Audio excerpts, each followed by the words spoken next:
because often when I travel, I will meet with planners and architects and community leaders in those cities as well. And they go back to their cities with great stories about the city of Toronto. And that is something that, again, we probably don't talk about enough, is how inspiring our city is to others.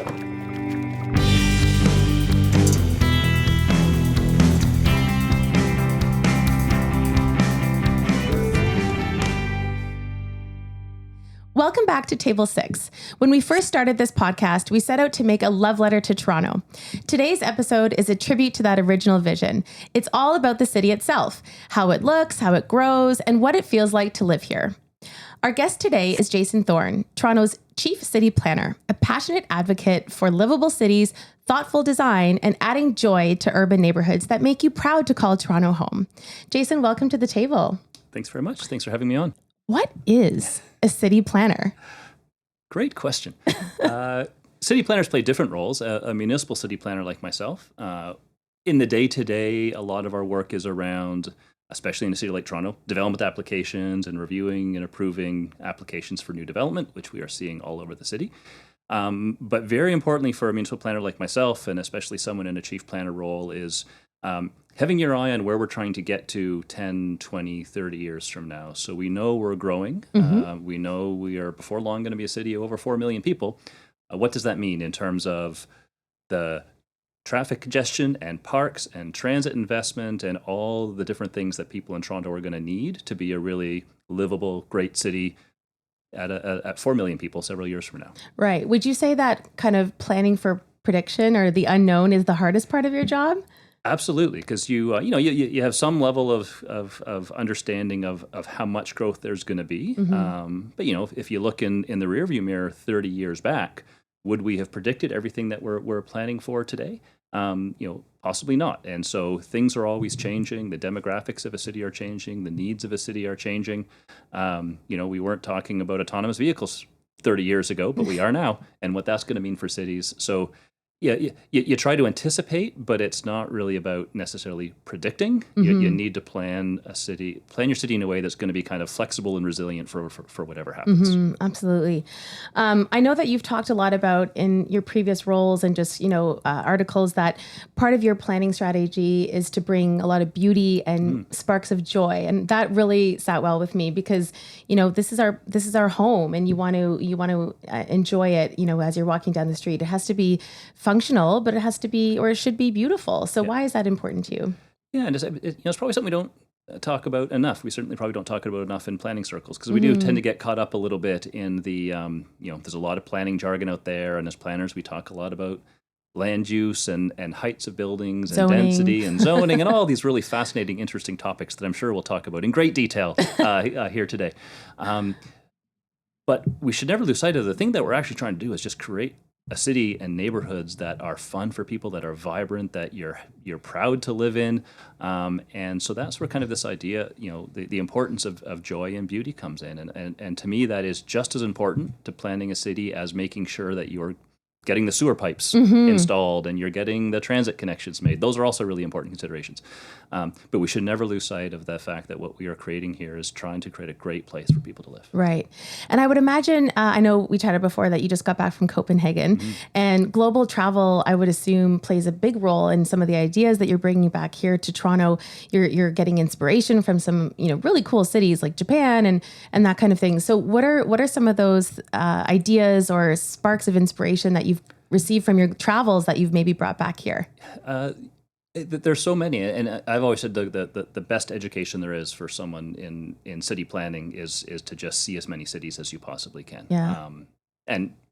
Copenhagen is great, and London, New York, and all these big global cities, but it doesn't have to be that. Like even small cities, even smaller communities in our own province, in our own country, and just see what other cities are doing. And often you'll see how a community has reimagined a particular public space. I'll never forget my first time walking the High Line. I'll never forget my first time kind of seeing how a city had kind of thought differently. It was in San Francisco about just an underpass as a place for like installation of public art. Right. And, when you see those kinds of things in other cities, then you can't help but come back to your own and just see everything differently. You start to see opportunity everywhere. You start to kind of imagine what places can be. And I can tell you, because often when I travel, I will meet with planners and architects and community leaders in those cities as well. And they go back to their cities with great stories about the city of Toronto. And that is something that, again, we probably don't talk about enough, is how inspiring our city is to others. Awesome. So what are some of the things that we are doing that could almost be that, gold standard for other cities? There's a few different things I hear, in talking to especially planners in other cities. I think, the pace of growth in Toronto is really unlike what's being experienced in most cities around the world. So I think, the fact that we're finding ways to try to sensitively integrate tall, dense buildings into our existing urban fabric, that's talked about a lot. I think Toronto's got a pretty decent reputation for thinking about how to incorporate older heritage buildings into new buildings is something that I think we have often done quite well. Hear a lot about kind of just the vibrancy of some of our streets and commercial streets and how lively they are. And then specific examples like the Bentway. That's a world-class public space. That is something that is inspiring cities around the world. What is happening right here in our backyard at the Bentway. Even things like a previous guest on the podcast this season, we had Matt Rubinoff, who's the founder of Stacked Market, and Oliver Geddes, who created Rendezvous. I mean, to me, those are two incredible spaces that are massively creative and out of the box thinking. It's just cool to see that kind of innovation happening here. It is, and then in the business that I'm in, we're always learning from and borrowing and stealing ideas from others, and so Toronto's got a presence on the world stage, and when we do things here, it's not only kind of a great thing for our city, like we're setting inspiration and we're creating ideas for others to follow. Absolutely, and there's a beautiful building I love here on King with the greenery coming out of every pocket, and I love seeing that. How is sustainability or LEED certification, those kinds of green builds, part of your plan, or is that really kind of a priority for you? It is. Buildings is one of our in this city and in this country. Buildings is one of actually our primary contributors to climate change, and one of the areas where we have a lot of work to do to get our buildings up to the kind of energy efficiency standards we see in a lot of other communities. So at the local level, unfortunately, you don't have as much control over those kinds of things as I would like. A lot of that stuff is established. The building code requirements is something that's established provincially. So we don't necessarily have all of the tools I would like to influence those sorts of things. But Toronto has something called a green standard, which has been a pretty cutting edge policy and has been in place for a number of years and has really moved the bar in terms of what buildings are achieving in this city, and has inspired other cities to adopt a very similar standards in their own communities. It's so important, and I think we can hopefully continue to attract those kinds of architects and designers here to keep doing that, and for everybody to enjoy. You mentioned earlier that we're one of the fastest growing cities. I think we lead the crane index with 106 cranes, if I'm not mistaken. Yeah, and it's not even close. I mean, I think the next city, if I'm not mistaken, in the most recent index was Los Angeles, and it was somewhere in the 40 or 24. I think I read it. So we're far beyond those other cities. Yeah, which again, I don't think is appreciated much here. And even when I'm talking to planners from other cities, when they think about fast growing, they think about it must be New York or it's Dallas or Phoenix or these kinds of cities. Like, no, it's Toronto. Yeah. And not by a small margin. No, absolutely not. How do you handle that? In terms of your day-to-day when you're working with your colleagues at City Hall, that must be a challenge because we're growing so rapidly. It's a challenge. It's a good challenge. Yeah. When I was in private practice, I worked in communities that weren't growing much at all, and you don't have much to work with when the city's not growing. I often talk about as a city planner, the growth is kind of the clay that you get to kind of play with. And we have a lot of that in this city, which means there's Play-Doh. Which means there's a lot of interesting things you can do. It brings opportunity. Right. And both some of that is, just financial opportunity, the investment that it brings into your city. But also you just think about again, go back in time 30 years or so and think about all the parking lots and vacant spaces that we had in a city like Toronto. As those start to fill in, if we get it right, they can fill in a way that is adding so much more value to a community and creating much more lively space. that's the challenge for us, I think, as municipal planners, is to make sure that as that growth and development is happening, it's bringing that kind of benefit. Right. Awesome. We're going to just switch gears here and do a bit of a quick bites. So it's a rapid fire session, and then we'll get back into it. So no pressure. You'll do great. Okay. Here we go. So Jason, what is your favorite building in Toronto and why? Oh, that's an almost impossible question to answer. It's like which one's your favorite child, right? Yes. And of course, I'd be very careful with which local architect do I want to upset? I don't know. You know what? For the longest time, one of my favorite buildings, I always loved One King West. I just thought that was such a beautiful building. That's always been one of my favorites. We have some great public buildings. Toronto Reference Library is it's gorgeous. Absolutely beautiful. I'll use those as a couple of examples. Okay. I actually, but often, for me, it's never about like that one postcard building. It's nice to have some of those, but like I just like a nice street that has a wonderful street wall and lots of varied architecture and very interesting. Yeah. Like to me, that's more important than having that one sort of iconic, beautiful building kind of sitting out on its own. One of my favorites is Wellington here between Spadina and Portland. Yeah. I don't know what it is. Yeah. It's kind of like the boulevard of it. It's a great block. It's just a gorgeous space. Yeah. What is one of your, what is a public space that sparks joy for you? Kind of an outdoor space? For me personally, it's actually less about like a park. We got lots of great parks. Toronto Island's a great park, and High Park, and the great public spaces that I most enjoy are actually the streets themselves. And often we don't think about streets as public space, but they are a really critical part of public space. And I'm living now in Leslieville, and just going for a walk down Queen East, I love it. Yeah. And that's that's public space that is as important to me as any park or grand public building. For sure. And they're all unique. That's why we have this cool neighborhoods here in the city. What is one design feature that you would like to see on every block, or what's something that you'd like to see more of? I can answer that a little differently. Okay, sure. Probably what I would want to see is not have the same design feature on every block. Like it's the variety that's special. Right. And so I think if you have too much sameness, if every block feels the same, that's, doesn't create the most kind of exciting, vibrant kind of place. So one of the great things about Toronto is the fact that there's so much variety in the neighborhoods, and you can, wake up on a Saturday morning and decide which part of the city am I going to explore today, and it's going to feel different, it's going to feel special. Yeah. So I actually like that, and I think that's actually a hard thing to plan and design for, because you're planning and design for uniqueness, right? Which can be a challenge. But that's what I think I would strive. Variety is the spice of life. Yeah. If you weren't a city planner, what would you be doing?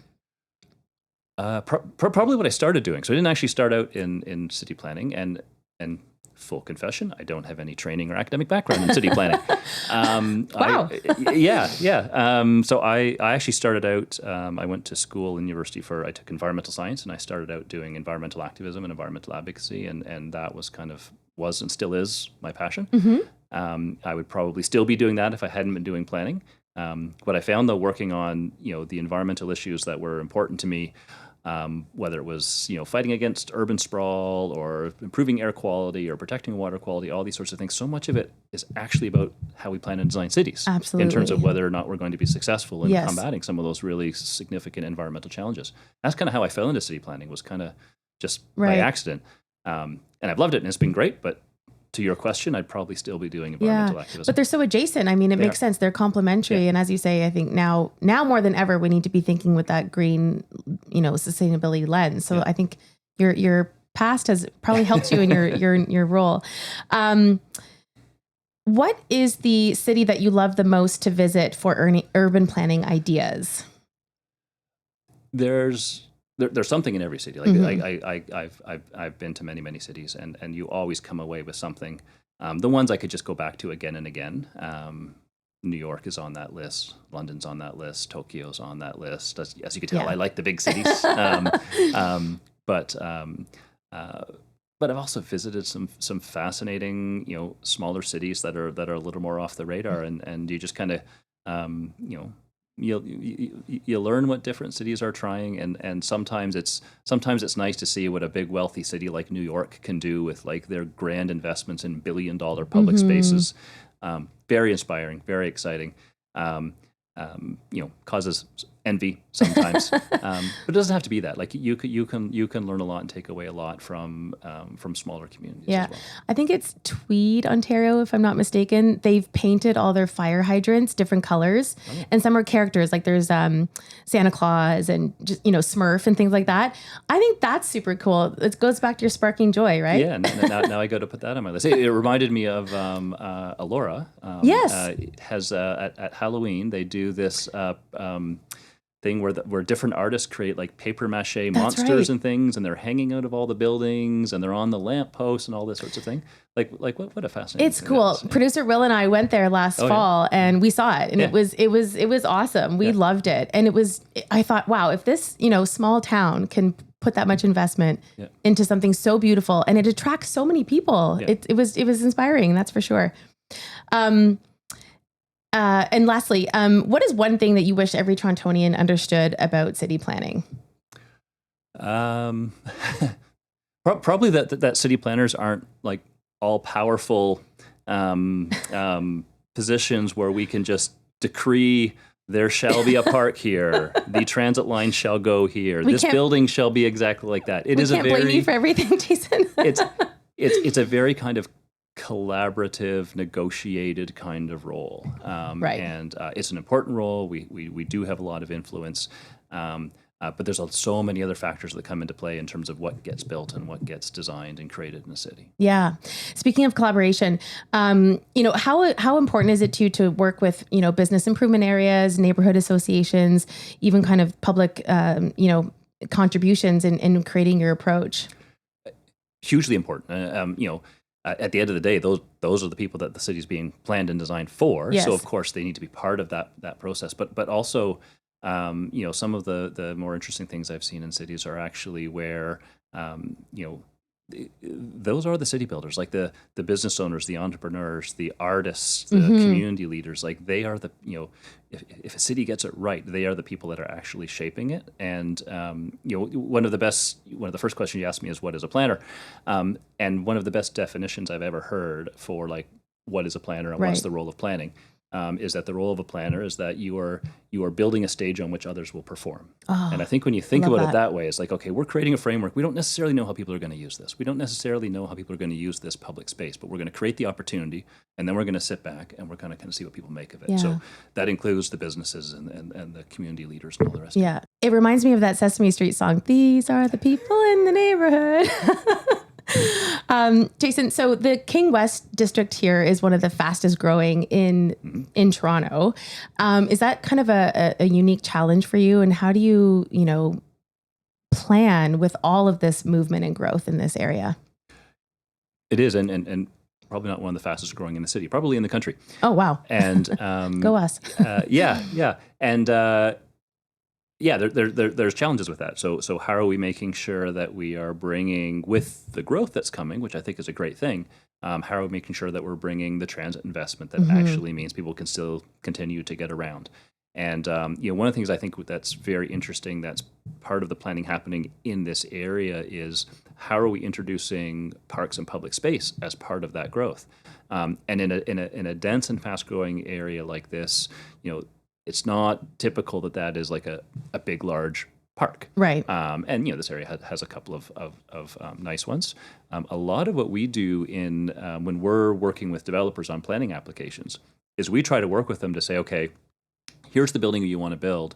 Can you shift it, shape it, reorient it so that we create these little parkettes and plazas and small parks as part of new development? And you can see them now dotted around this neighborhood. Sometimes it's a little parkette. We're trying to create a lot of what we would call mid-block pedestrian connections. So you see these kinds of like little pedestrian shortcuts through blocks.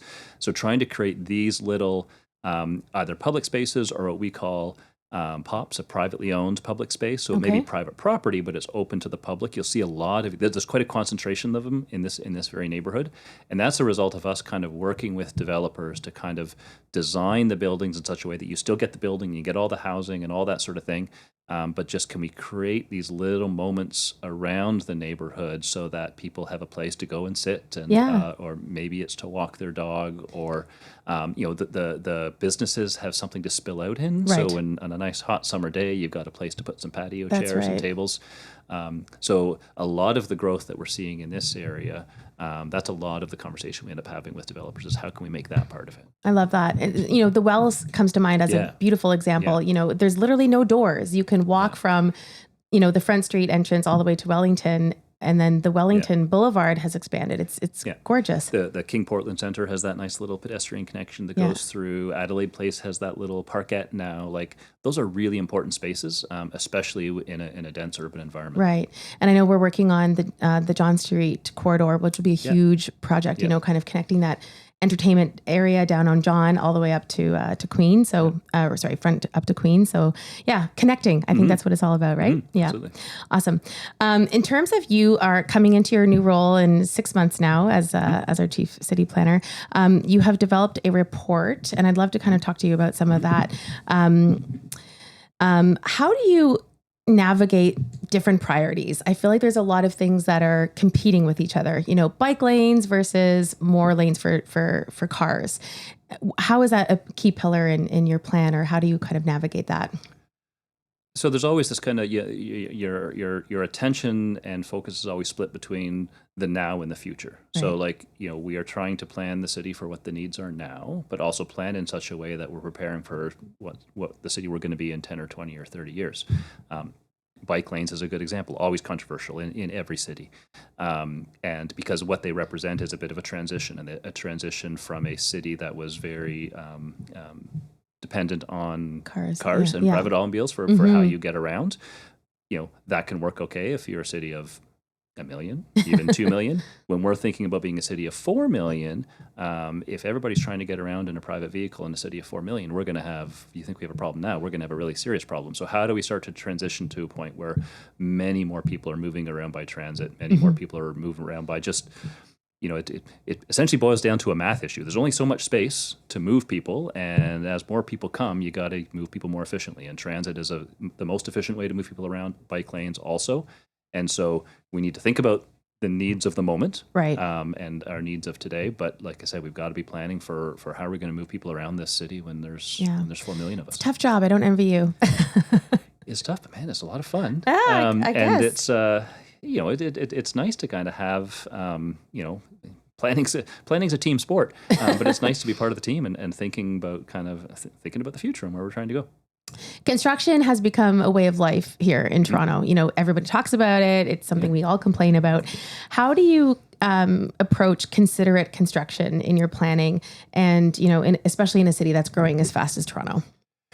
Yeah, it is. It's one of those, one of the best things happening in Toronto right now is all the transit investment. One of the toughest things happening right now in Toronto is all the transit investment. And so, there are some things that I think the city has already done, and there's probably some models we can look at from other jurisdictions around, it's called different things, considerate construction, good neighbor policies around both the, minimizing the footprint of a construction site. And we're seeing more and more of that in Toronto, where you'll see, rather than closing the sidewalk, you'll see the sidewalk is covered and the works building might actually be perched on top of that, so you're occupying less space. We try to work with developers to control where their accesses are going to be, where the crane footprints are going to be, so we're causing as little disruption as possible. But it is a disruptive process, and a lot of good is going to come from it, but we have to make sure we're kind of getting through the challenges of the near term. Yeah, for sure. Public engagement is a key pillar, I would say, to, finally enact change. How do you mobilize genuine change amongst a really diverse population? Yeah, I would say probably the planning department, I think probably does more consultation than about any other city service there is. We are constantly having meetings with residents associations, holding town hall meetings. Sometimes it's tied to a very specific site or application. Sometimes it's about a more broad city initiative. Because the work that we do has to respond to what the community priorities are. We aren't experts on every neighborhood, so we've got to understand what people kind of already cherish about their neighborhoods, and making sure that that's protected as change happens, and that's part of the change that happens. So we do, we do spend a lot of time on consultation. I'd say one of the things that we try to do, and I think one of the roles that I have is not only be out talking to people when there's something being proposed, a new thing in their neighborhood. What do you think about that? You have to do that as well, of course, but like let's also engage the community just in like, hey, where are we going here, folks? Yeah. How are we gonna add 1 million more people? What kind of city do we want to be? We probably don't spend enough time having that kind of conversation. Right. We wait until there's like a specific impact in a specific neighborhood. With consulting the public and, as you said, BIAs and local neighborhoods associations, and what you're seeing now, almost 6 months in here at City Hall, how do you decide what your priorities are to tackle first? That's a good question. A lot of it comes from the mayor and council in terms of what they want kind of the department to focus on. I'll tell you the first meeting I had with the mayor, my kind of first week on the job, and sat down with her, and first question I asked is, what do you want the chief planner to be focused on? She talked, of course, about housing and the importance of delivering more housing across the city. But then she very quickly added about but it's not just about housing. It can't just be about the quantity of housing we're building. It's got to be about the quality of neighborhoods we're creating. So I expect you, chief planner, to be working with the people who are responsible for parks and for transit and for libraries and for rec centers to make sure that all of those things that really make for a great community and great neighborhood are part of the growth that we're experiencing. Yeah, so it's not just about, the only scorecard isn't how much housing got built. Right. And so I think that's very important in terms of what we are thinking about in the day-to-day, because we are very focused on trying to deliver a lot of housing, because we do have a challenge in this city and in all cities across the country of building more housing, but not kind of put the blinders on where we're stopping to think about all of these other things that the people who are living here now and the people who want to come here are going to need to have a really great quality of life. Mm-hmm.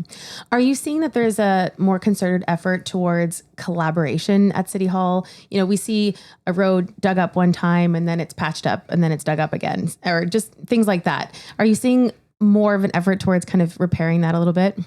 There is. I mean, just yesterday I sat down with the head of economic development, and there are so many areas of overlap between what I do and what they do in economic development, and they do in culture, and they do in parks, and every city kind of has to have its departments. You have to kind of divide up the work somehow. Yeah.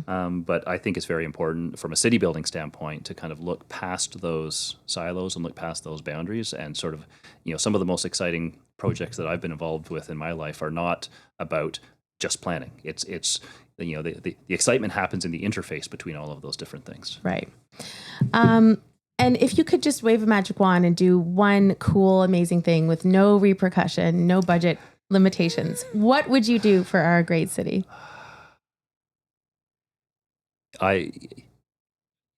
It would be around the investment and creation of public space. I think if we can get that right, so many other great things flow from that. A very close second, I would put transit in there. Thank you. Can I wave the magic wand twice? Yes. Great parks, great public realm, and a really efficient transit system. If you can get those two things right, you've built the foundation for some really amazing things to happen. Awesome. Well, we hope you stick around to make those things come true, Jason. Thank you. And for every guest here at Table 6, we ask them one final question. If you were to write a love letter to Toronto, could be anything, a haiku, a one-liner, what would you say? I won't try to come up with a haiku in my head. Okay. I'm going to say this as a planner and someone who kind of is, loves cities and studies cities and has traveled to many, many cities and met with other city planners and city builders. We are living in one of the best cities, not just in the country, but in the world. There is a lot of stuff here to celebrate and to be proud of. We can sometimes be our own worst enemies and sort of finding the things to complain about in our own city and in our own backyard and think that some other city has got it all figured out. They do not. And many of those other city builders and planners that I speak to have wonderful, excellent things to say about some of the things that they discovered in Toronto. So look at some of the places we've got. Look at the Bentway and the brickworks and the Witchwood barns and some of the great architecture we have in this city. This is a pretty phenomenal city, and I think we are in the ranks of the great cities of the world. I think every once in a while we just have to stop and remember that. Absolutely. Be proud. Well, thank you, Jason. Again, congrats on your new role. We're so happy that you're with us here, and can't wait to see what you develop in the great city of Toronto. Thanks very much. Thanks for joining us at the table. Thanks for joining us for another episode of Table 6. If you liked what you heard or saw today, please drop us a comment, like or follow or subscribe, and we will see you next time at the table.